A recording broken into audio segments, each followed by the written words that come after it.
Amén. Amén, amados hermanos. Dios les bendiga grande y poderosamente. Seguimos en oración. Como gracias, hermanito Pedro, por poner en oración a los enfermos. Gracias por poner en oración este inicio de servicio de estudio bíblico. Seguimos, hermanos, con el Sermón del Monte, dado por el Evangelio de Lucas, capítulo 6. Ayer estuvimos observando, hermanitos, el árbol y su fruto, lo que veíamos en el versículo 43 hasta el versículo 45. Entonces, se comparaba y se hablaba de la abundancia del corazón habla la boca. O sea, que un hombre con un corazón malo, eso, por su fruto lo van a conocer, o sea, va a dar mal fruto. Entonces también se comparaba y se hablaba de que esos escribas, fariseos, realmente podrían ser esos malos árboles y bueno, yo hablando un poco más de la vida cristiana y nosotros como Iglesia de Cristo debemos de trabajar para dar buen fruto, debemos de obrar en nuestras vidas para dar buen fruto. El fruto no va a salir en nosotros solamente, hay que estudiar la palabra, hay que orar, hay que buscar tiempo con Dios, hay que apartar tiempo para Dios, para nosotros entender la voluntad de Dios y poder nosotros dar un buen fruto. Y lo que conversamos clases anteriores de que Dios preparó de antemano esas obras para que anduviésemos en ellas, como lo decíamos en el libro de Génesis, que me acuerdo ahora mismo. Y bueno, continuamos. Hoy versículo 46 y creo que finalizaremos lo que es el Sermón del Monte con el apóstol Lucas. Y continuamos, hermano Agustín. Dios les bendiga. Ok, amén. Gracias, hermanito. Dios te bendiga. Ok, buenas tardes. Vamos a continuar entonces con el estudio de este Sermón del Monte que Jesucristo no solamente le habló a sus discípulos, porque estaban los discípulos, estaban los apóstoles, pero también había una multitud escuchando estas enseñanzas. O sea que él cuando dirigió el estudio, claro, principalmente el interés de él eran sus discípulos, pero los demás también estaban escuchando esta mensaje. Era importante para ellos porque tiene que ver con la vida cristiana. Y el que no está dispuesto a llevar esta vida cristiana, como decía Jesús, no puede ser mi discípulo. El que no está dispuesto a llevar su cruz y seguirme, no puede ser mi discípulo. Hay un texto que para reforzar un poquito más estos versículos 43 al 45, que es Mateo capítulo 12. Vamos a un momentico allá, a Mateo capítulo 12, en los versículos 22 en adelante. Capítulo 12, Mateo, versículo 22. Para no leerlo todo, este texto se trata, lo que escribió Mateo, de un hombre que era endemoniado, ciego y mudo.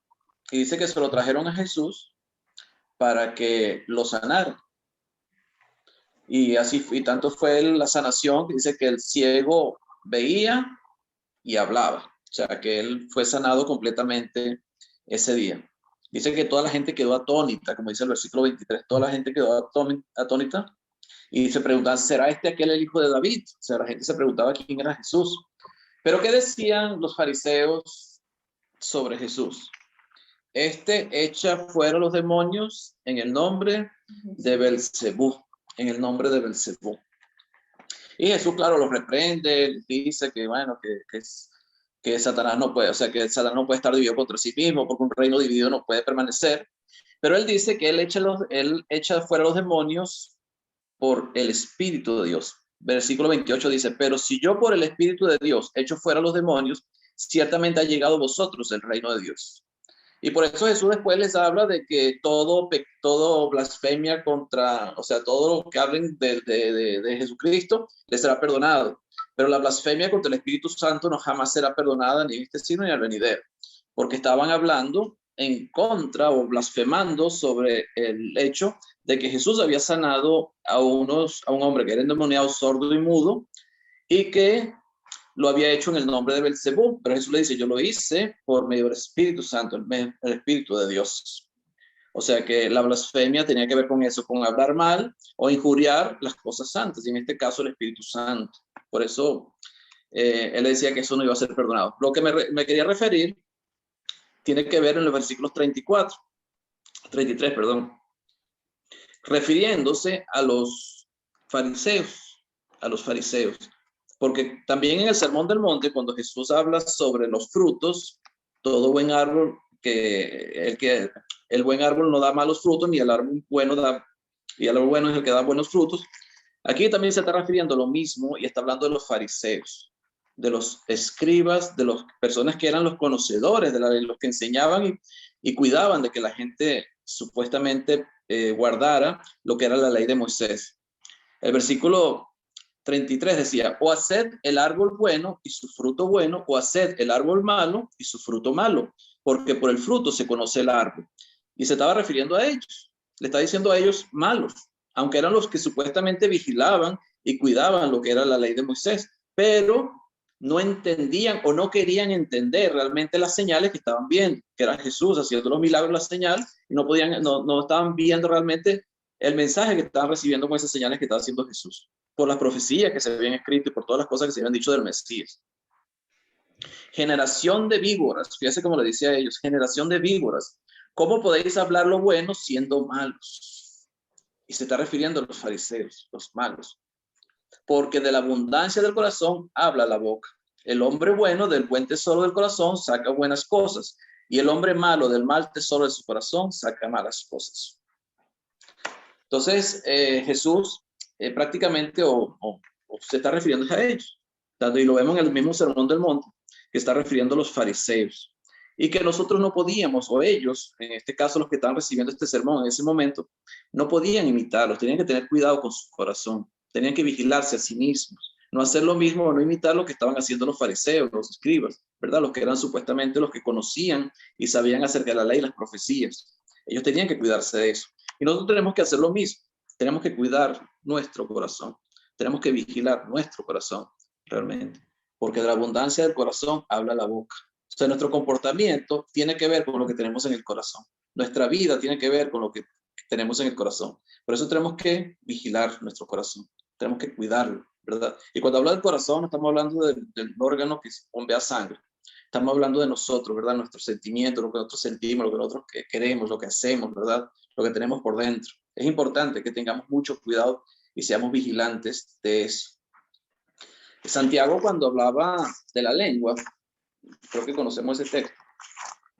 Después de Hebreos, tenemos el libro de Santiago.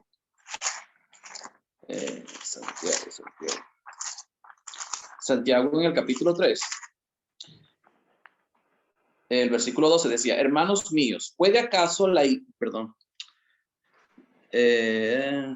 dice el versículo 10, de una misma boca procede bendición y maldición, hermanos míos, así no debe ser, o no debe ser así. ¿Acaso alguna fuente hecha por una misma abertura agua dulce y amarga?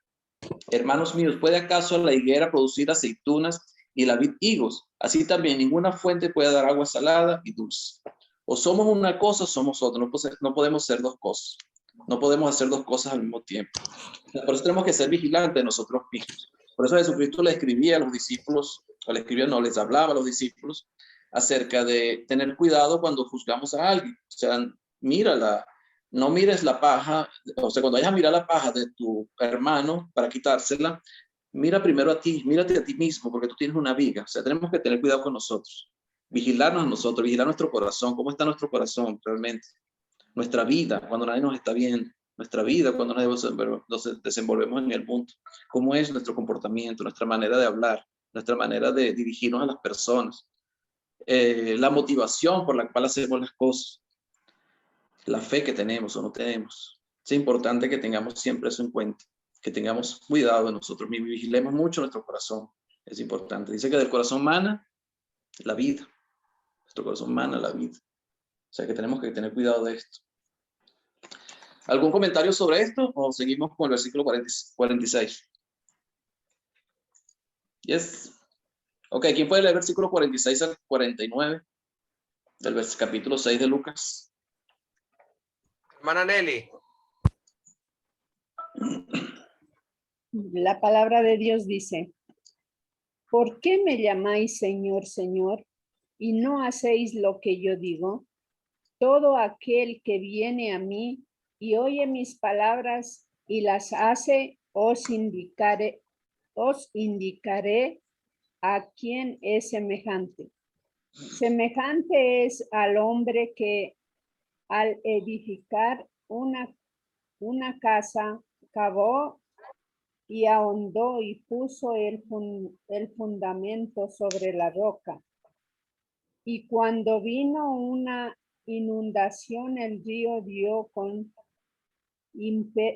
ímpetu contra aquella casa, pero no la pudo mover, porque estaba fundada sobre la roca.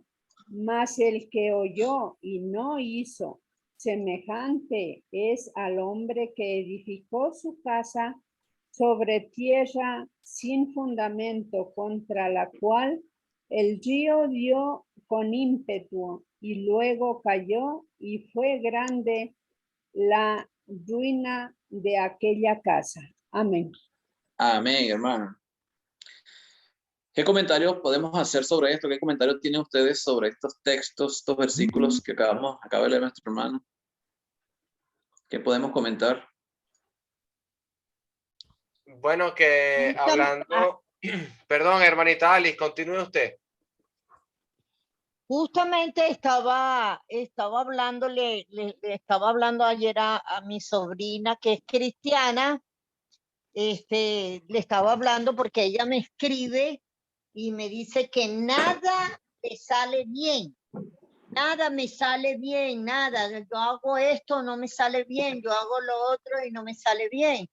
Entonces yo le dije justamente esa palabra, que estaba cimentando en la arena. Yo le dije, mire, sobrina, si usted no cimenta en Cristo, olvídese que le va a salir bien nada. Nada en lo que haga, porque me estaba diciendo que no duerme, me está diciendo que vive muy, está en estado de depresión, que todo le sale mal, que nada sale. Entonces, yo le decía, usted es cristiana, usted obedeció el evangelio, usted decidió hace 3 años unirse en pareja con otro joven en el cual, aunque los dos son solteros, pero no se casó. Y entonces vive en concubinato, ¿verdad? Yo le dije, eso es, usted por muy soltera que sea él y por muy soltera que sea usted no está obedeciendo la palabra de Dios, porque usted está en pecado de fornicación y usted lo sabe, pues. La palabra de Dios dice que si tú conoces la palabra y no obedeces, es igualito que como cuando tú construyes una casa en la arena y eso se va a caer. Bueno, es justamente todo lo que hagas, que el fundamento no es Cristo, te va a salir mal. Incluso le dije, puede ser que como cristianos nos salgan mal algunas cosas, pero no tenemos la diferencia en el mundo que no, lo que nos sale bien, nos sale mal, nosotros nos gozamos en eso y esperamos qué es lo que realmente quiere el Señor con respecto a esa situación, porque, pero en el mundo lo que que es donde tienes ahorita tú los 2 pies, entonces ahí vas, lamentablemente nada de lo que de lo que hagas te va a salir bien, porque el fundamento no está en Cristo, todo lo estás haciendo en arenas movedizas. Se lo decía ayer que le tuve que, pues yo no sé qué otro pecado puedes estar haciendo, porque lo desconozco, no sé si estás en iras, no sé si estás en celo, no sé si estás en grosería. Realmente no sé, porque no sé dónde está tu vida, pero sí sé, por lo que veo de tus fotografías, es que tú estás en una relación de fornicación y lamentablemente eso si no resuelves esa situación, lamentablemente todo lo que hagas está cimentado en algo que no tiene base, que no tiene fundamento y va a estar mal. Entonces, me parece que lo mejor que tienes que empezar a hacer es reconciliarte con Dios y a poner las cosas en orden. Gracias. Amén, hermana, gracias por su aporte. ¿Va a decir algo, Alejandro? Sí, bueno, que realmente me llama la atención cómo Jesús dice en este párrafo, o sea, ¿por qué me llaman Señor y no hacen lo que yo digo? Y inmediatamente me acordé del texto de Mateo 7:21, que muchos me dirán aquel día, Señor, Señor. O sea, estamos en el mismo contexto de que en tu nombre hicimos muchas cosas, pero no hiciste lo que yo te dije. Es como, y bueno, luego está la parábola de la casa cimentada y de la casa sobre la arena. Es que este texto del versículo 46 es el mismo del 7:21 de Mateo. Amén, 21 al varón. 24, es el mismo. Fíjese que el orden es el mismo. En Mateo capítulo 7, versículo 15 al 20, aparecen los frutos, por los frutos los conoceréis. Después viene, no todo el que me dice Señor, Señor. Y después viene el que estamos viendo ahora, que es edificar la casa sobre la arena o sobre la roca. O sea que este versículo 46, Lucas lo presenta de una manera distinta a Mateo, pero es el mismo texto que se está refiriendo Jesús en Mateo 7:21. Es el mismo, solamente que Mateo lo amplía más. Lucas simplemente lo deja en un solo versículo, un solo texto donde dice, ¿por qué me llamáis Señor, Señor y no hacéis lo que yo digo? Mateo dice, no todo el que me dice Señor, Señor entrará en el reino de los cielos, sino el que hace la voluntad de mi Padre que está en los cielos. Así lo dice Mateo. Y mucho, entonces él complementa diciendo, y mucho me dirán aquel día, o sea, hay un día que va a venir. Señor, Señor, y vuelven a decir, Señor, Señor, haciendo énfasis. No profetizamos en tu nombre echamos fuera demonios, en tu nombre hicimos muchos milagros. Entonces le declararé, nunca os conocías, apartados de mí, hacedores de maldad. Es el mismo texto. Es el mismo texto que está utilizando Lucas acá. ¿Por qué me llamáis Señor, Señor y no hacéis lo que yo digo? Ahora, analizando el texto de Mateo, ¿qué estaban haciendo estos hombres o estas personas en aquel día final? Muchos me dirán, ya Jesús dice, muchos me dirán esto. O sea, ya Jesús lo está profetizando, lo que va a pasar en aquel día. Va a ser el día final. Muchos me dirán, ¿cuántos son? Muchos. Es como cuando vemos el camino ancho y el camino estrecho. Pocos son los que encuentran la puerta angosta y muchos son los que siguen el camino ancho, el camino espacioso, la puerta ancha, ¿verdad? Que es la que lleva a la salvación. Muchos, pocos son los que encuentran. Pero dice que muchos le dirán, muchos se van a autojustificar creyendo que lo que ellos hicieron era lo correcto. Pero a lo mejor pensamos equivocadamente que estamos haciendo lo que está bien, pero no estamos haciendo lo que realmente Dios quiere que hagamos. Es necesario que obedezcamos a Dios. Aquí cuando vemos el versículo 46, podemos ver y analizar de que eso que utilizan mucho los evangélicos, que la salvación es solamente por fe, que por obras nadie puede ser salvo. Aquí se desmiente. Porque Jesús está diciendo que tienes que hacer algo. Tienes que hacer. ¿Por qué me llamáis Señor, Señor y no hacéis? Tenemos que hacer algo, no solamente creer. Por eso Jesucristo le habla de la casa que es fundada sobre la arena o sobre la tierra, como dice acá, o sobre la roca. No solamente se trata de escuchar lo que Jesús dice, lo que Jesús enseña. Fíjense que el último mensaje que él le da después del sermón, después de darle todas las enseñanzas en el sermón del monte, es esto. O sea, no se conformen simplemente con conocer o saber lo que yo les estoy diciendo. No solamente se conformen con entender lo que les estoy diciendo, comprender lo que les estoy diciendo, que les quede grabado en el cerebro lo que les estoy diciendo, sino que también tienen que hacer algo más, tienen que obedecerlo, tienen que practicarlo, tienen que hacerlo. O sea, de nada sirve conocer la palabra de Dios, de nada sirve conocer lo que Dios quiere de nosotros y nosotros queremos hacer lo que nos venga en gana, como dicen allá en Venezuela, lo que nos provoque o lo que nos parezca mejor. A veces tenemos buenas intenciones, como hemos visto en el libro de Reyes, ¿verdad? El libro de Samuel, ¿verdad? Con los reyes de la Biblia. A veces podemos tener buenas intenciones y las mejores intenciones del mundo, pero a lo mejor esas buenas intenciones no son las que Dios quiere que hagamos. Fíjese que esta gente en Mateo 7:21 o en el versículo 22 dice que ellos estaban haciendo cosas buenas, supuestamente. Dice que estaban echando fuera demonios, estaban profetizando y estaban haciendo milagros. Estaban haciendo cosas supuestamente malas. Me recuerda al mago Simón, que la gente lo confundía con un hombre o lo confundía como el gran poder de Dios, porque él hacía señales mentirosas, hacía supuestos milagros, ¿verdad? Y puede suceder eso, que hay poderes engañosos, hay mensajes engañosos, los falsos profetas, los mismos fariseos que enseñaban cosas que iban en contra de la misma voluntad de Dios, que querían poner cargas sobre el pueblo que ellos mismos no eran capaces de llevar. Enseñaban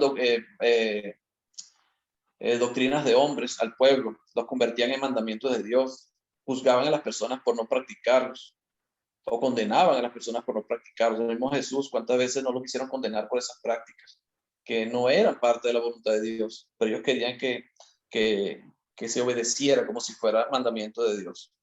Entonces, ¿por qué llamamos al Señor, Señor, Señor? Cuando hablamos de Señor, Señor es porque Él es mi amo, yo soy su siervo. Y si yo soy su siervo, yo no tengo que poner mis propias ideas, ya yo no tengo voluntad propia, sino que ahora yo me someto y me sujeto a la voluntad de mi Señor. Y si Jesucristo es nuestro Señor, ya yo no puedo hacer lo que yo quiero, ya yo no me mando solo, ya yo tengo a alguien que me manda en mi vida, y es el que me dice lo que yo debo hacer y cómo debo hacerlo. Por eso sujetarse simplemente a lo que Jesús enseña, sin ponerle ni quitarle, es conformarnos con lo que Jesús nos está enseñando. Y esto, el Sermón del Monte, tiene que ver con crecimiento espiritual, con la vida cristiana, con lo que significa vivir una vida que agrada a Dios, que no es fácil, que es una vida que es difícil muchas veces de llevar, porque no es fácil cuando te dicen que tú tienes que amar a tus enemigos, que tienes que orar por los que te hacen daño, que tienes que aguantar una cachetada y esperar que te den la otra, que si te quitan la capa tienes que darle también la túnica. O sea, no es fácil practicar esto que Jesús nos está enseñando, pero es la vida que agrada a Dios. Y si Dios me dice que esa es la vida que le agrada a Él y que yo debo practicarla, yo simplemente me sujeto. Yo doblego mi voluntad, doblego lo que yo quiero para hacer lo que Dios desea, lo que Dios espera de mí.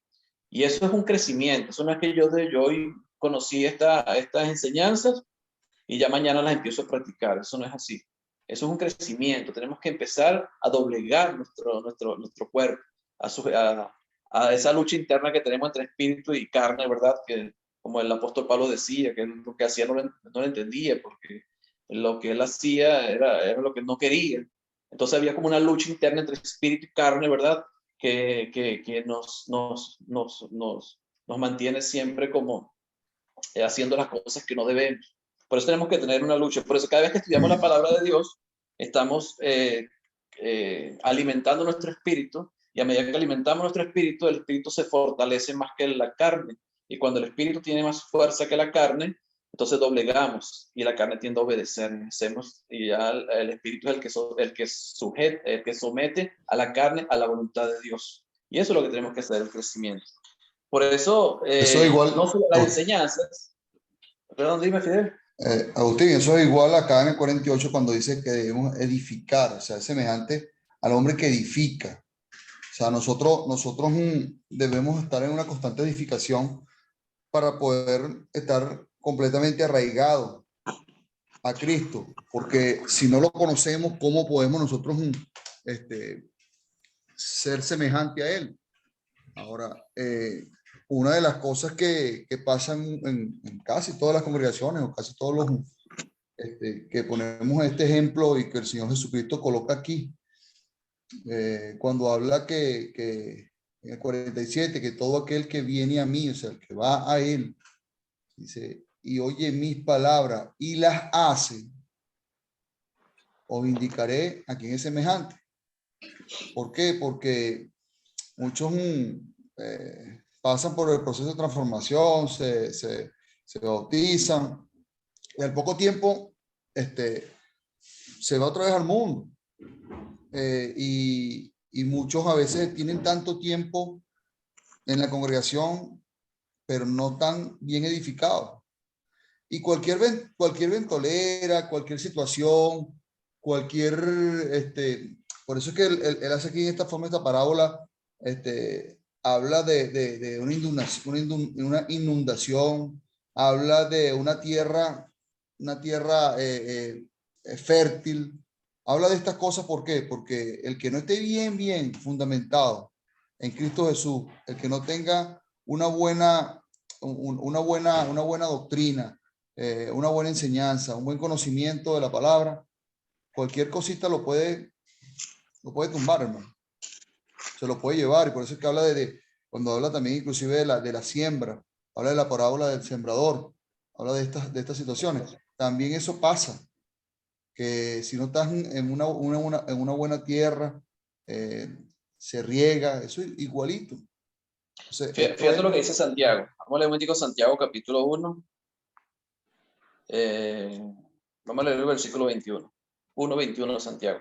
Dice, por lo cual, desechando toda inmundicia y abundancia de malicia, recibidla con mansedumbre la palabra implantada, la cual puede salvar vuestras vidas.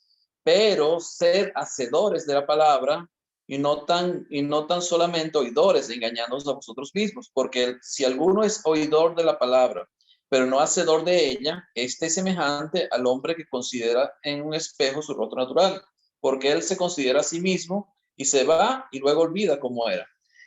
Mira, estudiar la palabra de Dios es igual que cualquier otra profesión o parecido. Alejandro estudió electricidad. ¿Pero dónde aprendió electricidad, Alejandro? En un instituto, ¿Pero dónde aprendiste realmente electricidad? en la Aprendiste calle, que la electricidad pega porque la trabajando corriente pega aquí y te puede matar. por la Trabajando, calle. practicándolo. O sea, un médico estudia medicina en una universidad, pero la práctica de la medicina es la que le da la experiencia. O sea, uno aprende realmente es en la práctica. Tú puedes tener la teoría, tú puedes recibir toda la teoría, pero si nunca te vas al campo de trabajo a practicar, tú realmente no vas a aprender lo que significa tu profesión o lo que es eso. La palabra de Dios es igual. Santiago lo dice. Dime, Alejandro. El hermanito Raulito Guerrero, que levantó la mano. Ok. Activa el micrófono, hermanito Raulito. Ahora sí. Hola, mis amados, que el Señor les bendiga. ¿Cómo están todos? Amén. Quería comentar algo que me ha llamado la atención de lo que están estudiando, y es que en los dos casos, en cuanto en Mateo y en Lucas, nuestro Señor Jesucristo hace o los escritores, o como quiso Dios poner la palabra de Dios, mejor dicho, lo hace al final del Sermón del Monte. Hace estas dos acotaciones. Mateo dice, no todo aquel que me dice Señor entrará en el reino de los cielos, sino el que hace la voluntad de mi Padre. Y aquí en Lucas dice, ¿por qué me llamáis Señor? Señor, y no hacéis lo que yo os digo. Y me llama la atención de que él viene hablando de juzgar a los demás, de perdonar, de la misericordia, y si estamos en el contexto bíblico, yo sé que estamos sacando cosas para aprender, pero también tenemos que ver el contexto bíblico de que está hablando de Jesús en el momento que está hablando, a quién le está hablando. Y es impresionante lo que le está diciendo a estas personas, cambiándole todo. Por lo menos si vemos el Sermón del Monte en Mateo, que está más completo, aquí está un poquito más recortado, pero viene a cambiarle toda su cultura, o toda su tradición, o toda su enseñanza de toda su vida. De haber recibido la ley todo el tiempo, y Jesús viene a cambiar esa ley por algo espiritual. Y les dice, miren, no todo lo que me diga Señor, Señor, entrará en el reino de los cielos, o ¿por qué me llamáis Señor, Señor, y no hacen lo que yo les digo? El que viene a mí y hace el que yo le digo, lo compararé semejante a eso. Y me llama la atención eso, que los dos están al final del sermón. Y antes de eso está hablando del perdonar al hermano, de no juzgar al hermano. Entonces, mi pregunta o mi observación es, que fue lo que me llamó la atención, ¿qué es lo que quiere decir Jesús? ¿Es solamente todo el sermón del monte? Sabemos que toda su palabra, ojo, ¿no? Pero más contextual, o más al contexto al que estamos leyendo, ¿qué podemos ver para nosotros? En este En cuanto para mí, lo que yo creo, o sea, lo que yo creo con el capítulo 5, 6, 7 de Mateo, que es el Sermón del Monte completo, si nosotros practicáramos todo lo que está ahí, viviríamos la vida perfecta cristiana que Dios espera de nosotros. Esa es la vida cristiana, ahí está resumido todo en 3 capítulos de Mateo. Lograr practicar eso, viviríamos la vida que agrada a Dios. Es lo que Dios espera de nosotros. Y como tú dices, hay varias enseñanzas. Como la regla de oro. La regla de oro es algo que lo aprendemos de Jesús, porque el mundo no lo practica así. El mundo dice, no hagas a nadie lo que no quiere que hagan contigo. Pero Jesús dice, haz a los demás lo que quieres que hagan contigo. Es activarte, es ponerte a hacer las cosas buenas por los demás. Sal tú primero. Si tú quieres que te quieran, empieza a querer. Si tú quieres que te perdonen, empieza a perdonar. O sea, tú tienes que ser el primero en dar el paso. No esperar que la gente dé el paso contigo. El cristiano es así. Pero tenemos que practicarlo. ¿Qué pasa en la iglesia muchas veces? Porque la gente, los hermanos, se bautizan y se van. Porque no practican las enseñanzas de Dios. No practican las enseñanzas de Jesús. porque no los enseñamos a practicarlos, porque no los ponemos a practicarlos. Eso es importante, que el hermano empiece a practicar, porque si simplemente le enseñamos, eso queda solamente en el cerebro. Pero cuando empiezan a practicar, ahí es cuando empiezan a ver realmente lo que es la vida cristiana. Empiezan a cambiar y ahí es cuando empiezan a cambiar su vida, empiezan a transformarse. La palabra transforma, pero la palabra que se practica, no la palabra que simplemente te llega al cerebro. Porque es como decía Santiago, es como alguien que se ve en un espejo natural y después se va y se olvida cómo era. O sea, ya sí, porque simplemente la escuché ya, pero hay que ser hacedor de la palabra, hay que ponerse a practicar la palabra, hacer. Y esas son cosas que hay que enseñarle a los hermanos, ponerle trabajos sencillos en la iglesia, pero que siempre tengan responsabilidades que hacer dentro de la iglesia, que empiecen a practicar una vida cristiana dentro de la iglesia, que tengan sus responsabilidades, sus cosas que hacer. Eso es importante, de acuerdo a los talentos, a los dones que puedan tener, porque no todo el mundo puede hacer de todo, pero de acuerdo al talento, al don que pueda tener el hermano, ponerlo a hacer cosas o a practicar cosas dentro de la iglesia para que vaya creciendo. Eso es importante, porque tenemos que hacerlo. Esa es la voluntad de Dios. ¿Por qué me llamáis Señor y no hacéis lo que yo digo? Por eso el versículo 47 es súper importante, como decía Raúl. Todo aquel que viene a mí y oye mis palabras y las hace. El que oye mis palabras y las hace, no solamente oye mis palabras. ¿Cuántas personas escuchan la palabra de Dios? Mucha gente escucha la palabra de Dios, mucha gente lee la Biblia. Hay gente que se la sabe de memoria, se sabe versículos de memoria si lo repiten y todo. Pero ¿cuántos hacen su voluntad? ¿Cuántos la hacen? ¿Cuántos la practican? Hermano Agustín, perdóname. Dime. ¿Cuántos hermanos vemos a veces en la iglesia? Por ejemplo, yo aquí pues estoy un poquito, pero cuando están en la iglesia, que hay 50, 60 miembros, y vamos y decimos Señor, Señor, y después no podemos perdonar que un hermano nos ofenda, o murmuramos de un hermano, o murmuramos de las personas de afuera, o murmuramos de otras iglesias. Y yo creo que eso es algo lo que Jesús está enseñándonos hoy. Es que dentro de la iglesia, a nosotros nos sucedía a cada momento en la victoria. Entonces, tenemos ejemplos tenemos de sobra ya en la victoria con eso de hermanos que se ofendían y se iban de la iglesia porque me miró feo o no me saludó. A lo mejor uno lo hizo sin ningún tipo de mala intención, pero el hecho de que no le hayas hablado, no lo hayas saludado, entonces eso ya le molestó y ya tú ves que el domingo siguiente no viene a la iglesia. Entonces, es por eso, por no practicar la palabra de Dios, por no practicar. O sea, tú sabes que Dios te dice que debes perdonar a tu prójimo, debes perdonar a tu hermano. Pero cuando tú no empiezas a practicarlo de verdad, tú no vas a aprender lo que significa perdonar a tu hermano. Pero tienes que practicarlo. Porque perdonar no se trata de que tú sientas la necesidad de perdonar, no. Perdonar es una decisión, es como el amor de Dios, es una decisión. Tú decides perdonar, aunque el hermano te haya ofendido de verdad, cuando sea una ofensa de verdad. Y cuando tú perdonas de verdad. O sea, pero tienes que practicarlo. Y cuando uno empieza a practicarlo es cuando se da cuenta realmente lo que significa el perdón. Igual que cuando uno empieza a amar de verdad, es cuando uno se da cuenta de lo que significa el amor de Dios. Pero uno habla, bueno, el amor de Dios, porque Dios envió a su Hijo y murió por nosotros en la cruz. Ay, qué chévere el amor de Dios. Pero practicarlo no es fácil. O sea, decirlo es fácil, pero practicarlo no es fácil. Cuando alguien te hace daño, cuando tienes un vecino que es fastidioso, que te molesta, que siempre te está, haciendo cosas malas, y que tú tengas que ayudarlo en el momento que él tenga necesidad y que tengas que orar por él y tal, no es fácil. Pero tú vas a entender lo que significa amar y perdonar cuando lo practicas. No cuando te lo dices, sino cuando lo practicas de verdad. Por eso Jesús decía, el que oye mi palabra y las hace. Él la hace, o sea, tienes que hacerlo, tienes que practicarlo. Es la única manera. Entonces, el que oye la palabra, primero tenemos que escuchar la palabra, porque la fe viene por el oír, como decía Romanos 10, ¿verdad? La fe viene por el oír, pero no solamente se trata de oír la palabra, sino obedecerla, hacerla, practicarla. Eso es lo que tenemos que hacer, es necesario que practiquemos. Entonces los compararé, como él compara al que hace la palabra de Dios, al que no obedece, a una casa. Dice, se manda al hombre que al edificar una casa cavó y ahondó y puso el fundamento sobre la roca.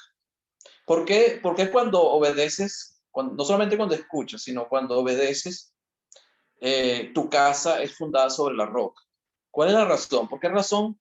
Cuando simplemente escuchas la palabra de Dios y la crees, porque no se trata de no creerla, sino creerla, entenderla, pero no practicarla, estás edificando tu casa sobre la arena. Y la otra, cuando la obedeces, entonces la estás edificando sobre la roca. ¿Por qué razón? Obedecer significa edificar sobre la roca y no obedecer significa edificar sobre arena. ¿Qué creen ustedes? La obediencia es Cristo, la roca es Cristo. Si nosotros el fundamento de ello es Cristo, tenemos una buena base. En cambio, No, si pero- no la obedecemos completamente, es la arena. Esto, cuando él habla de ríos que dio con ímpetu en la casa, ¿de qué ríos está hablando? Esa tormenta que... Todas las circunstancias que las pruebas. ¿Qué le pasó a los cristianos en el primer siglo, a muchos de ellos? Porque muchos La, se la mantenían fieles. obediencia es la permanencia. Exacto, es permanecer, pero fíjate que hay cristianos en el primer siglo que no simplemente se burlaban de ellos. Hay cristianos en el primer siglo que los mataban, los torturaban, solamente por no negar su fe en Cristo. ¿Qué motivaba a los hermanos a cuando venían esas tormentas que golpeaban contra la casa y se mantenían firmes? O sea, ellos obedecían. Pero ¿por qué el obedecer te mantiene firme y el no obedecer o el conocer la palabra de Dios, pero no hacerla, no te mantiene firme, no te mantiene ante las tormentas, te puedes caer? Es lo que pasa con muchos de nosotros. Cuando vienen problemas en la vida, cuando vienen persecuciones o problemas que podamos tener en el mundo, entonces tendemos a abandonar las cosas de Dios. O sea, en vez de más bien buscar a Dios, tendemos a apartarnos muchas veces. Ahora, ¿por qué sucede eso? Porque cuando yo obedezco, estoy sobre la roca, y cuando no obedezco, no estoy sobre la roca, estoy sobre la arena. O sea, eso produce en mí que tiene que producir algo en mí para que yo me sostenga firme cuando vengan los problemas, porque tanto el que escucha la palabra y no lo obedece, como el que escucha la palabra y lo obedece, va a venir los problemas igual para los dos. Pero uno se va a mantener firme y el otro se va a caer, se va a derrumbar. El fundamento es la fe. Esperanza en los cielos. Ajá, dime. El hermano fundamento es Sergio. la fe. Por la El fe. fundamento es la fe. ¿Cómo yo gano más? O sea, ¿cómo yo alimento mi fe? ¿De qué manera puedo yo alimentar mi fe de verdad? Simplemente leyendo la palabra. La palabra me da fe, porque el romano dice que la fe viene por el oír. Sí, pero tenemos una promesa, hermano. Ajá. Tenemos una promesa y nosotros al creer y al conocer esa promesa vamos a estar más arraigados a la fe. Porque ya la conocemos, ya sabemos, ya el Señor nos presentó esa promesa. En la vida correcto, eterna. pero tienes que tener la fe. O sea, ¿cómo es ese crecimiento de la fe? Por eso que el ejemplo son los primeros cristianos, el mismo apóstol Pablo. Debemos ¿Cómo el apóstol conocerla Pablo? primero. Dime, hermano. Sí, Debemos conocer primero la palabra de Dios para que nosotros podamos tener fe, o si no, ¿de qué vamos a tener fe si no nosotros, en el caso de nosotros, cómo vamos a tener fe si nosotros no conocemos la palabra de Dios? Nosotros tenemos que conocer, tenemos que tener un conocimiento para que ese conocimiento nos lleve, nos traiga a la fe y nosotros vamos a ella. Si no, ¿qué vamos a creer? No creeríamos en nada si nosotros no tuviéramos la palabra de Dios o alguien nos entrega esa palabra. sí. Agustín, Ajá. hay un pasaje en Santiago que habla de la fe, ¿no? Entonces yo me inclino más claro, la fe es creer en algo que ya nos han mostrado, por decirlo como dice Hebreos, pero yo creo que el pasaje está yéndose a muéstrame tu fe con tus obras, muéstrame tu fe por lo que estás haciendo. O sea, yo tengo fe sin obras, pero la fe sin obras es muerta, como está hablando Santiago, el capítulo 2, que tenemos un contexto claro allí, y dice, alguno me dirá, tú tienes fe, y yo digo, y yo tengo obras, entonces muéstrame tu fe sin obras, y yo te mostraré mi fe por las obras que hago. Tú crees que Dios es uno, bien haces, pero también los demonios creen y tiemblan. Más quieres saber, hombre vano, que la fe sin obras está muerta. O sea, yo me voy a ese plano de que obedecer a Dios tiene que ver con poner en práctica, como que está hablando la palabra. Ajá. Es poner en práctica, ¿verdad? O sea, porque el crecimiento espiritual, el crecimiento del cristiano no es solamente conocer la palabra de Dios.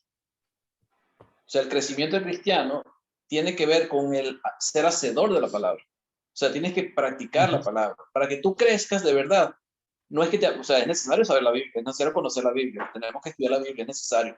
Pero de nada sirve que yo me estudie la Biblia, me la conozca, pero no la practique. Entonces, el verdadero crecimiento del cristiano está en poner en práctica lo que la palabra de Dios enseña.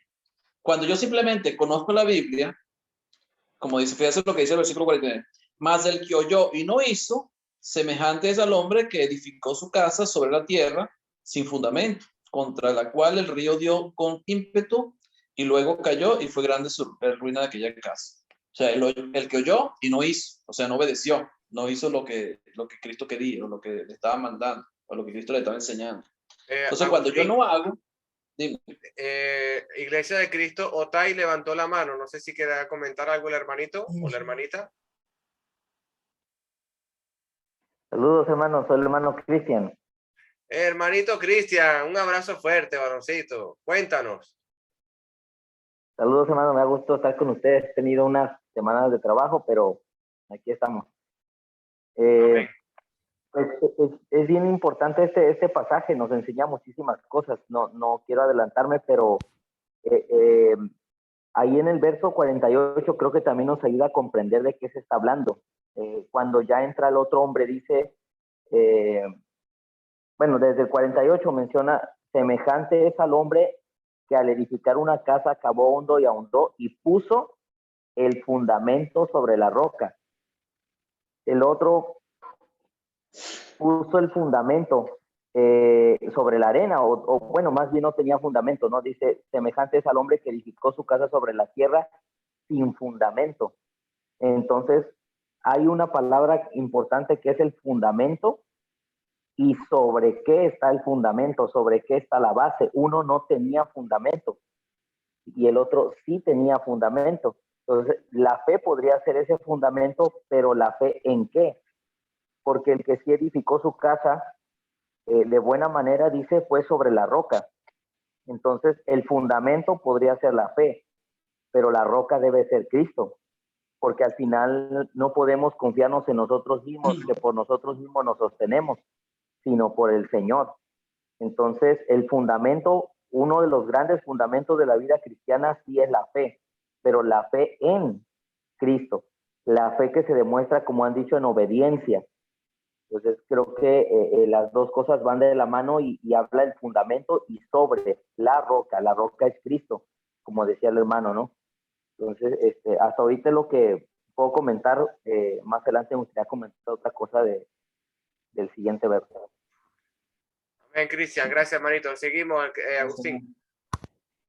Exactamente, lo que dice Cristian, pero el énfasis que yo hago es el versículo 47, claro, el 48, el hombre ahondó, cavó y ahondó y llegó a la roca, pues hizo su fundamento sobre la roca para que la casa soportara los vientos y las tormentas y no cayera. Pero ¿quién es ese hombre? El que oyó y hace.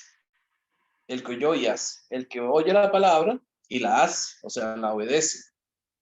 Entonces la pregunta mía era, ¿por qué el que obedece tiene una fe más firme que el que no obedece? Simplemente conoce la palabra de Dios, amor, cree en la palabra de Dios, sabe que es verdad lo que Dios dice, pero no lo obedece. Entonces, el que está firme realmente es el que obedece. La fe del que obedece está más firme que la fe del que no obedece, porque el que no obedece tiene la casa plantada sobre arena o sobre tierra, como dice acá. Entonces, ¿por qué uno tiene la fe más firme que el otro? O sea, ¿por qué el obedecer te hace que tu fe sea más firme? O sea, más... Es como...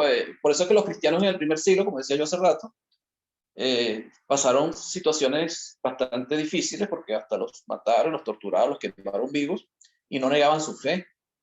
Porque esa fe de ellos estaba tan firme. O sea, ¿por qué era tan firme? Claro, ellos tuvieron que haber obedecido la palabra de Dios para tener esa firme. Pero ¿por qué el obedecer te hace que la fe sea más firme? Esté fundada sobre la roca. No solamente el escuchar, porque podemos escuchar la palabra de Dios, pero la firmeza en la fe la da cuando tú practicas la palabra de Dios, cuando la obedeces, no solamente cuando la escuchas. Es necesario escuchar, pero tenemos que practicarlo, porque el fundamento, o sea, la firmeza de la fe viene con la práctica de la palabra de Dios. ¿Por qué practicar te hace más firme tu fe o te afirma tu fe? para que no caigas. En una profesión como la de Alejandro, si tú simplemente tuvieras la teoría y no practicaras tu profesión, tuvieras la misma experiencia, o sea, tuvieras el mismo conocimiento. No, ¿verdad? No conocieras realmente el ramo como debes conocerlo, a menos que empieces a practicar lo que estudiaste. Si no, no conocieras el ramo. Eso es O sea, como, ¿cómo hago yo para conocer a Dios? ¿Cómo hago yo para conocer a Dios?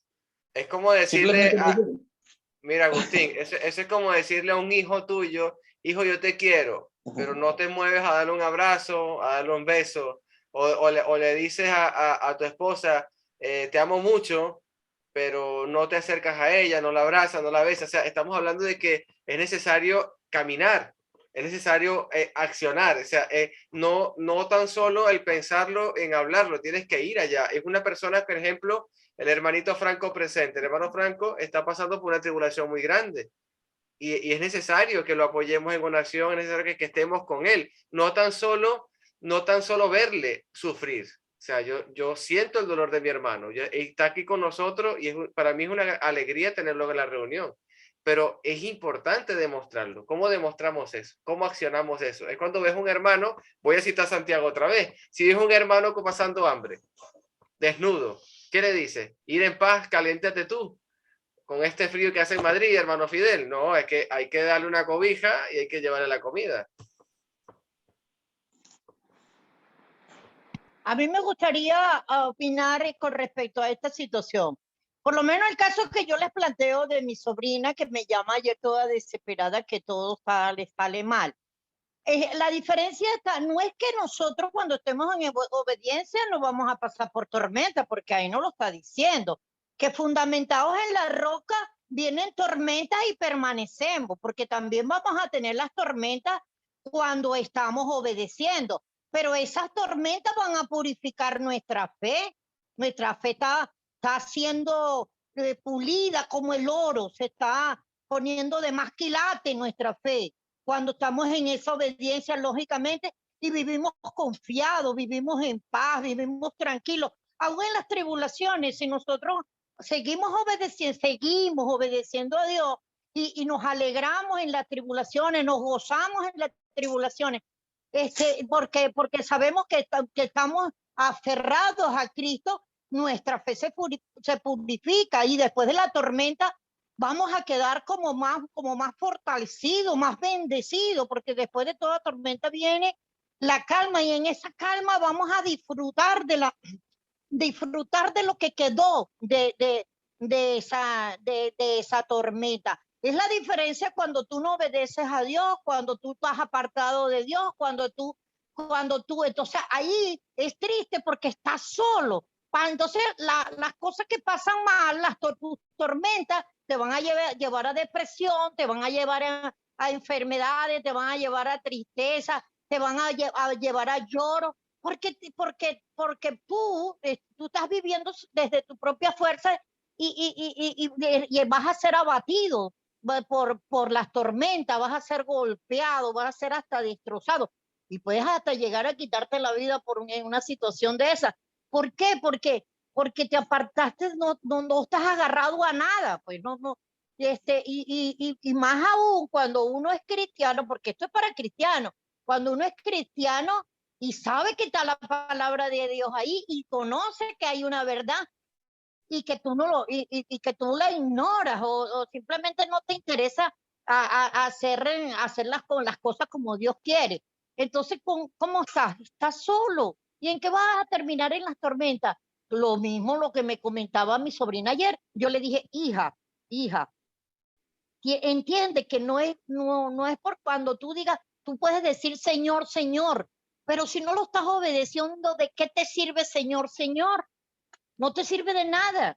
Señor, Señor, es cuando tú estás obedeciendo y el Señor te va a sostener, pero tienes que empezar por ahí. Ora, reconcíliate con Dios, ponte en cuenta con el Señor y de aquí en adelante cualquier tormenta, porque las vamos a vivir en obediencia o en desobediencia, las vamos a vivir. La gran diferencia es que en la obediencia es ganancia. En la obediencia las tormentas van a ser ganancia. Fíjese, hermana, me recordó entonces al apóstol Pedro, en el capítulo 1, sobre las pruebas. Fíjese lo que él dice en el versículo 7. Para que sometida a prueba vuestra fe, la fe es probada. ¿Pero por qué la fe es probada?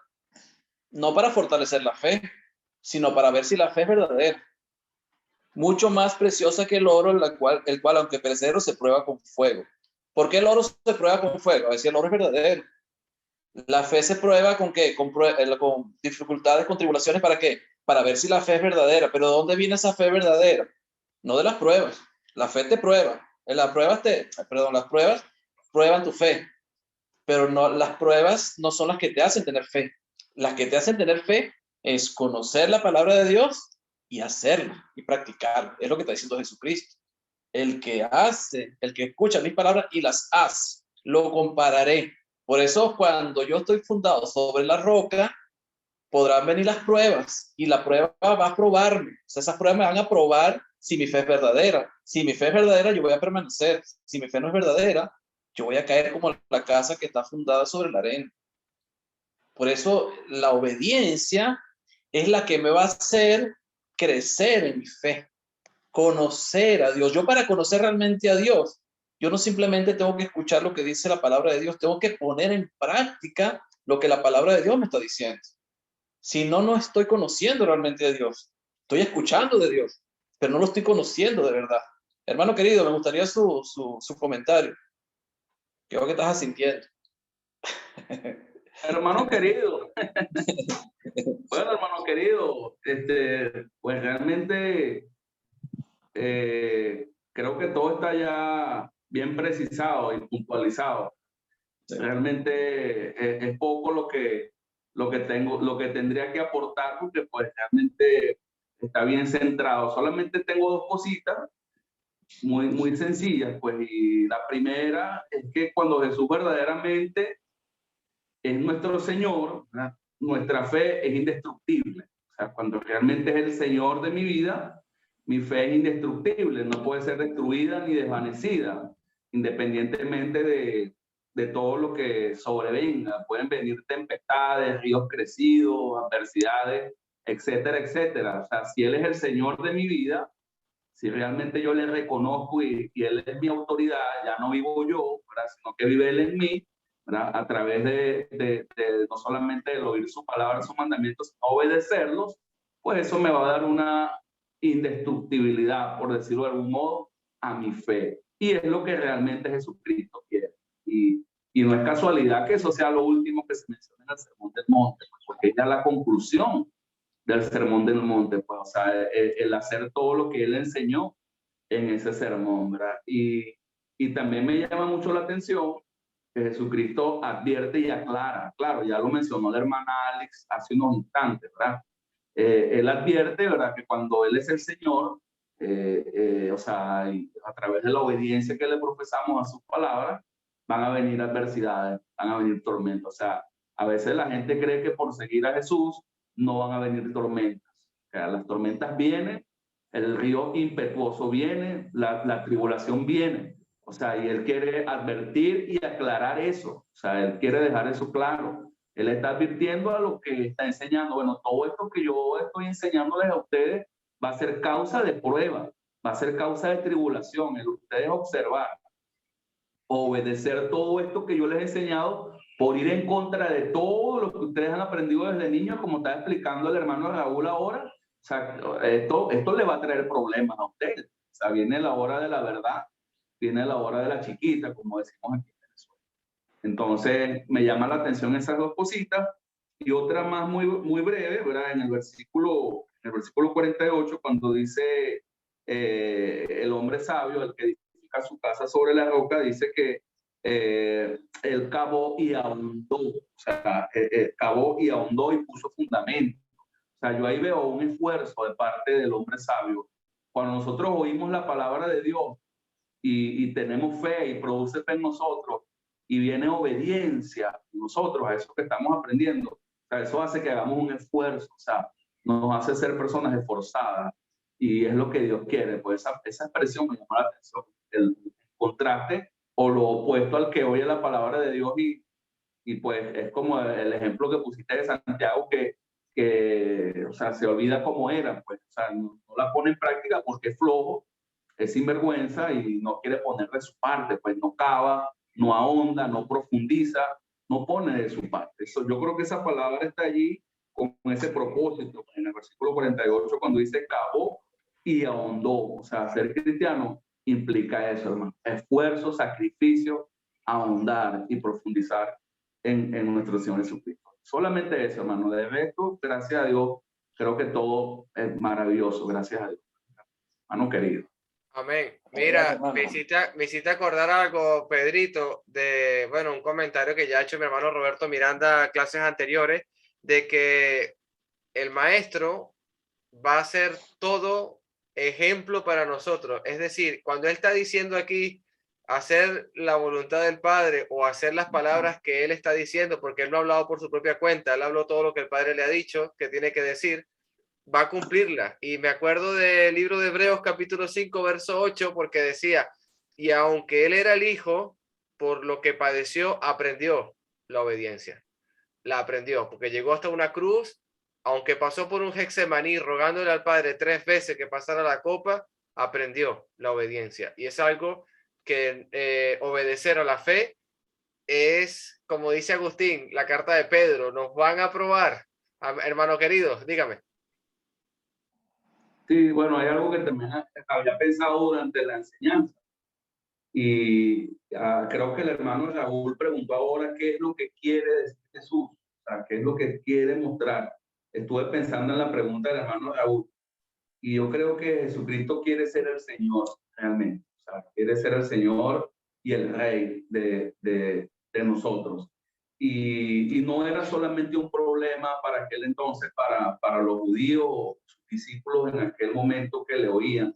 Sigue siendo un problema hoy, en realidad, en este tiempo, 20 siglos después. El principal problema o el principal tropiezo del seguidor de Cristo, del creyente, es que no es el Señor, no le ha dado a Jesucristo el trono y la autoridad. O sea, de boca sí lo hace, de boca a todos, ¿entiendes? Señor, yo soy creyente, pero en la realidad es otra cosa. Por eso me pareció maravilloso el contraste que hizo el hermano querido al principio de Mateo capítulo 2, pues el hombre, el fruto y el de la abundancia del corazón habla la boca y todo eso contrasta maravillosamente con esto. Y también el contraste que hizo ahora Fidel con 1 Corintios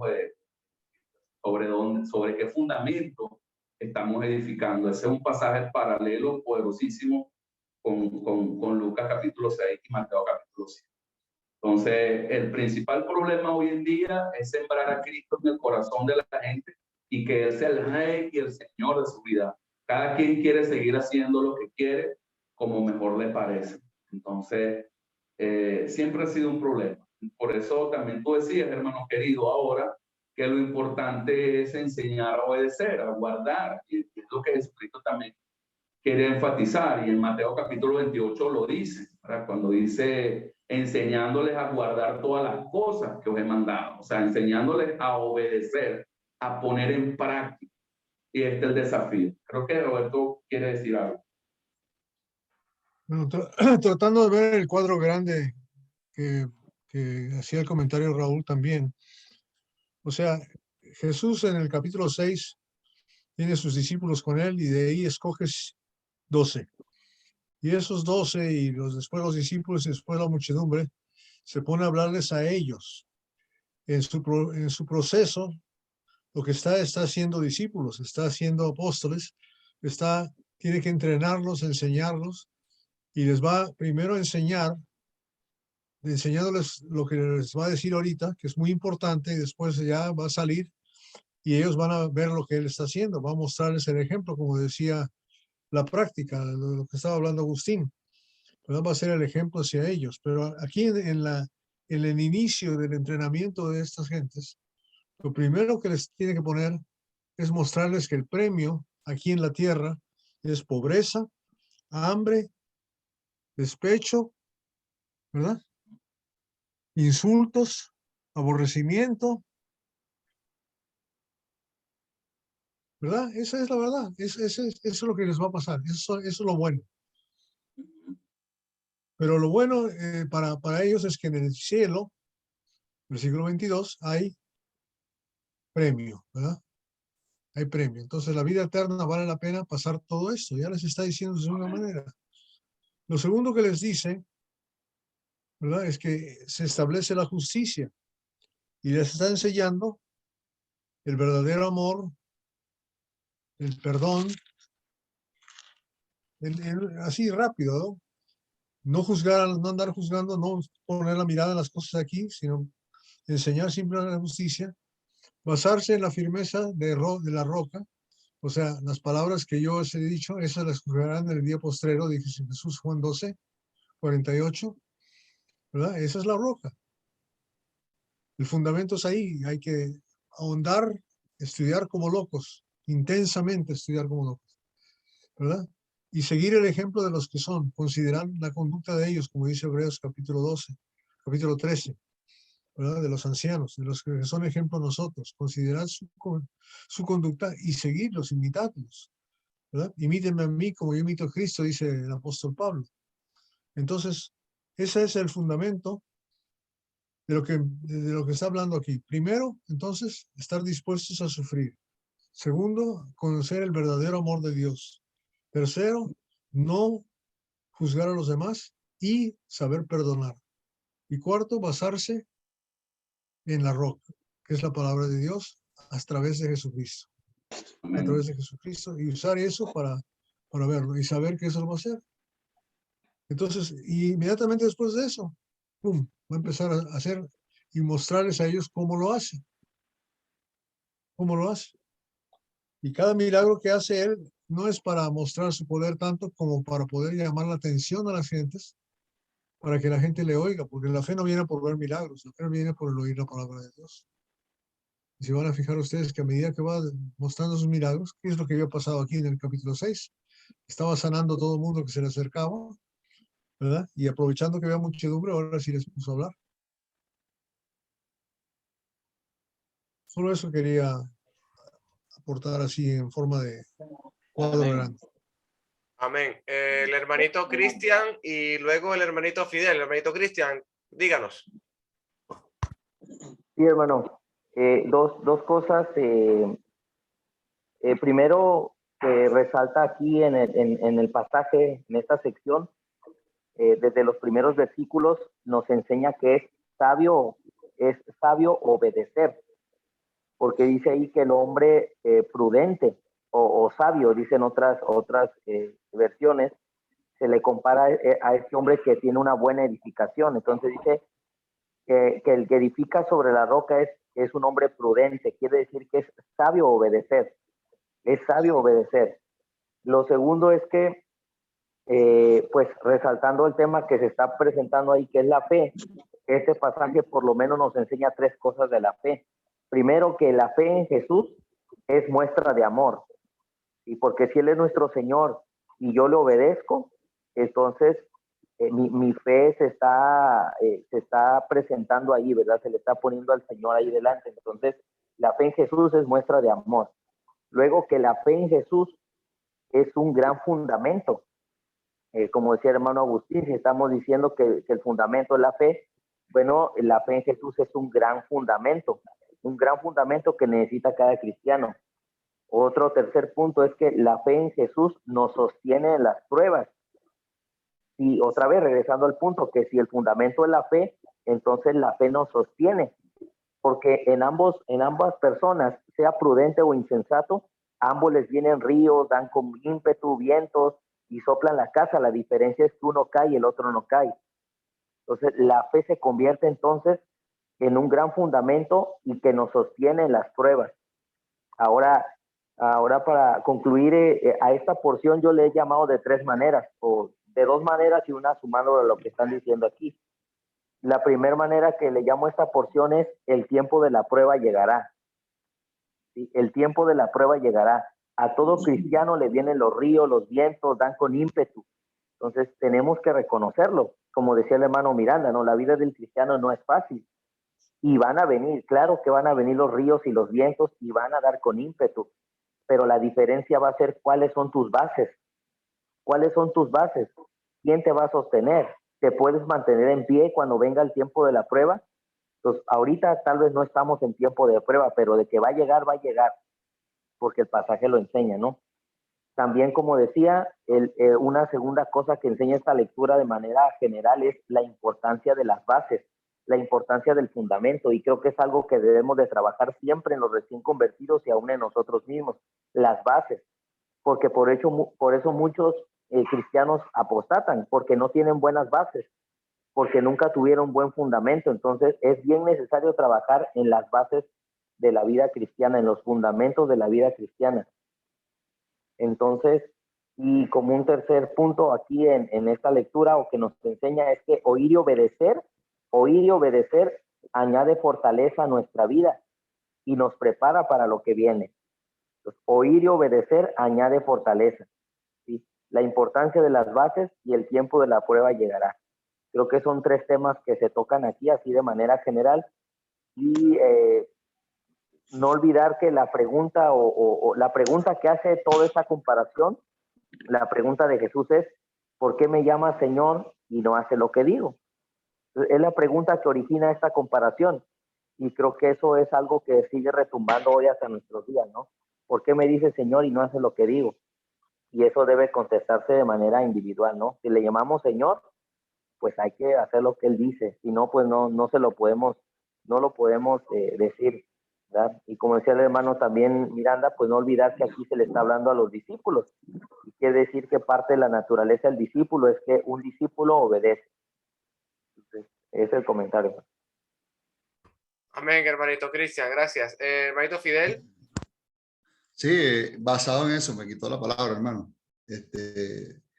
Basado en el 46 y el 47, cuando habla plenamente de la obediencia, cuando dice que él viene a mí, si venimos a él es porque le vamos a obedecer, y dice, y oye mis palabras, el que oye, obedece.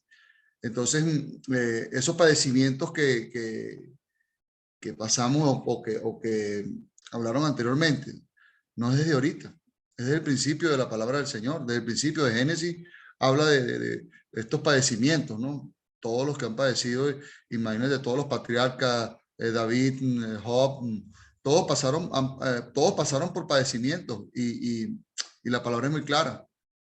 Todos nosotros vamos a pasar por muchas... por tentaciones, vamos a pasar por como oro fino, también nos vamos a ser probados, porque el Señor en verdad el Señor quiere probarnos como oro fino, para para ver en verdad si estamos aprobados para el reino de los cielos. Esto es parte también de ello. O sea, si uno no hace sección de personas, pero sí es importante, sí impetuoso en esto, ¿no? Que el que está con él está plenamente, y el que no está con él está en contra de él. Pues eso es claro lo que dice su palabra. Entonces nosotros debemos corregir. Tenemos tiempo todavía para corregir nuestras actuaciones, nuestra forma de pensar, nuestra forma de andar, inclusive para fundamentarnos en la fe. Nosotros vamos a complementarnos con la Biblia. Eso es lo único. Amén, hermano Fidel. ¿Alguien más, amados hermanitos? ¿Algo más que añadir? ¿Algún otro comentario, amados hermanos? Agustín, ¿algo más que añadir, hermanito? No, yo creo que ya con esto tenemos bastante idea de lo que el texto nos quiere decir. Yo creo que ya hemos aprendido bastante con estos 4 versículos. 4 versículos. Amén, hermanito, entonces.